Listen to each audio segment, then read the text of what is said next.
Assalamualaikum warahmatullahi wabarakatuh. Perkenalkan, nama saya Melina Sapitri dari Prodi S1 Kebidanan semester 3 dari Institut Medika Dr. Gigi Suherman. Pada video ini saya akan menjelaskan bagaimana cara-cara pemasangan kateter, vulva hygiene, dan hupnagliserin. Pemasangan kateter merupakan kegiatan memasukkan kateter ke dalam kandung kemih melalui uretra dengan tujuan untuk mengosongkan kandung kemih. Dan apa saja sih alat-alat yang harus digunakan untuk melakukan pemasangan kateter dan vulva hygiene? Yang pertama itu selang kateter, urine bag, speed 10-20 cc, aquades, duk bolong, gel sebagai pelumas, perlak sebagai pengalas, plester, gunting, 2 buah bengkok, dan 1 pasang handscoon bersih untuk melakukan pemasangan vulva hygiene, dan 1 pasang handscoon steril untuk melakukan pemasangan kateter, serta kapas yang sudah dibasahi oleh aquades atau aqua steril. Langkah-langkah atau prosedur pemasangan kateter dan vulva hygiene.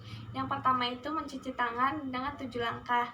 Yang kedua itu pasang sampiran untuk menjaga privasi pasien.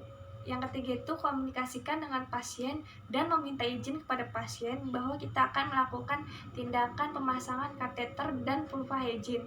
Yang kelima itu gantung urine bag di sisi sebelah posisi pasien dan membantu pasien melepaskan pakaian bagian bawah.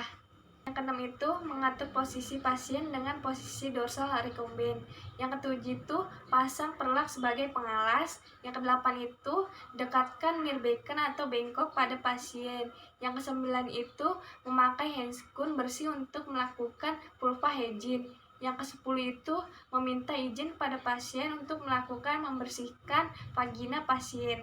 Yang kesebelas itu ambil kapas yang sudah dibasahi dengan aquades untuk melakukan pembersihan bagian vagina, labia mayora, dan untuk 1 kapas yang sudah kotor sebaiknya diletakkan pada bengkok. Setelah itu ambil kapas lagi untuk membersihkan bagian labia minora. Setelah bersih, lepaskan handscoon dan ganti handscoon yang steril. Untuk melakukan pemasangan kateter, dan jangan lupa untuk mengganti nirbekan atau bengkok. Selanjutnya pasang duk bolong. Setelah itu ambil selang kateter dan lumasi dengan gel sepanjang 2,5-5 cm dan meminta izin kepada pasien untuk melakukan memasukkan selang kateter ke dalam anus dan meminta pasien untuk menarik napas dalam. Setelah itu, masukkanlah selang kateter hingga urin keluar, dan urin yang sudah keluar melalui selang kateter sebaiknya ditampung di dalam bengkok. Setelah itu, masukkanlah udara atau cairan ke dalam selang kateter sebanyak 10-15 cc. Dan setelah itu, tariklah selang kateter hingga adanya tahanan. Lalu sambungkan atau hubungkan selang kateter dengan urine bag-nya. Dan lakukanlah fiksasi kateter di paha, di mana arah pada urine bag-nya digantung. Dan setelah itu, komunikasikan kepada pasien bahwasanya pemasangan kateter telah selesai dan membantu pasien untuk memakaikan kembali pakaiannya. Dan setelah prosedur tersebut telah selesai, dan jangan lupa untuk membuka handscoon dan mencuci tangan dengan 7 langkah. Lalu jangan lupa untuk mendokumentasikannya. Hupnagliserin digunakan pada pasien yang mengalami konstipasi. Dan alat apa saja sih yang harus digunakan untuk melakukan prosedur hupnagliserin? Nah, yang pertama itu ada bengkok, spuit gliserin, obat gliserin, tisu, air bersih, masker, handscoon, perlak, selimut, kasa, dan pispot. Langkah-langkah pada prosedur hupnagliserin. Yang pertama itu dekatkan alat pada pasien.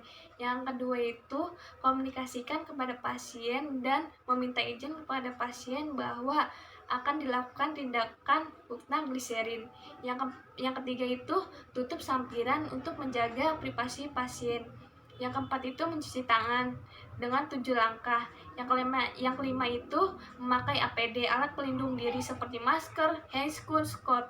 Yang keenam itu masukkan cairan atau obat gliserin ke dalam spuit gliserin sebanyak 10-20 cc.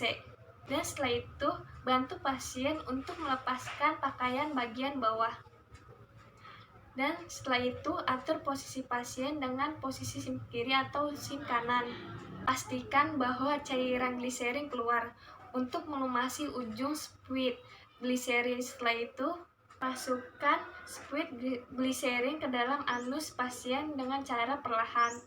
Dengan cara, jika posisi pasien sim kiri, maka tangan kiri meregangkan daerah anus pasien dan tangan kanan memasukkan spuit ke dalam anus secara perlahan sampai pangkal kranial dan ujung spuit mengarah ke sumbu tubuh pasien, dan anjurkan pasien untuk menarik napas dalam.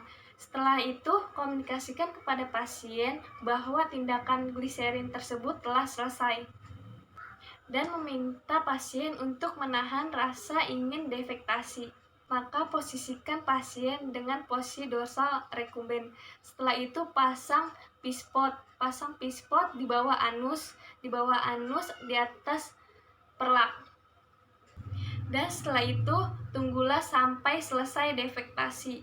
Dan setelah defektasi, lalu kita bersihkan bagian perineum sampai anus pasien dengan menggunakan kasa dan air bersih. Setelah itu keringkan dengan kasa bersih atau tisu. Setelah itu membantu pasien menggunakan kembali pakaian bagian bawah pasien. Lalu komunikasikan kepada pasien bahwasanya tindakan tersebut telah dilakukan. Setelah semuanya selesai, rapikan alat-alat dan jangan lupa membuka handscoon, lalu mencuci tangan dengan 7 langkah. Dan jangan lupa mendokumentasikannya.